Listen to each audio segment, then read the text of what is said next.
आपको बता दें कि मुंबई में एक्ट्रेस शिल्पा शेट्टी और उनके शौहर राज कुंद्रा के खिलाफ केस दर्ज किया गया है। शिल्पा शेट्टी और राज कुंद्रा के खिलाफ धोखाधड़ी का केस दर्ज किया गया है। मुंबई की बांद्रा पुलिस ने कई मामलात में केस दर्ज किया है। कई दफात में शिल्पा और कुंद्रा समेत 3 लोगों के खिलाफ केस दर्ज हुआ है। बड़ा अपडेट दे रहे हैं आपको इस वक्त का। एक्ट्रेस शिल्पा शेट्टी और उनके शौहर राज कुंद्रा के खिलाफ मुंबई में धोखाधड़ी का मामला दर्ज हुआ है। कई दफात में केस दर्ज किया गया है।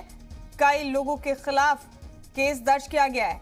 शिल्पा और कुंद्रा समेत 3 लोगों के खिलाफ ये केस दर्ज हुआ है। बड़ा अपडेट दे रहे हैं आपको इस वक्त का। एक्ट्रेस शिल्पा शेट्टी और उनके शौहर राज कुंद्रा के खिलाफ मुंबई में केस दर्ज किया गया है। कई दफात में केस दर्ज किया गया है। ये बड़ा अपडेट दे रहे हैं आपको। शिल्पा और राज समेत 3 मुलजिमीन पर ये केस दर्ज हुआ है। धोखाधड़ी का ये मामला है जो उनके खिलाफ दर्ज हुआ है। आपको बता दें कि शिल्पा और राज कुंद्रा पर नितिन बराई नाम के एक शख्स ने स्पा चेन खोलने के नाम पर पैसे ठगने का इल्जाम लगाते हुए मामला दर्ज करवाया।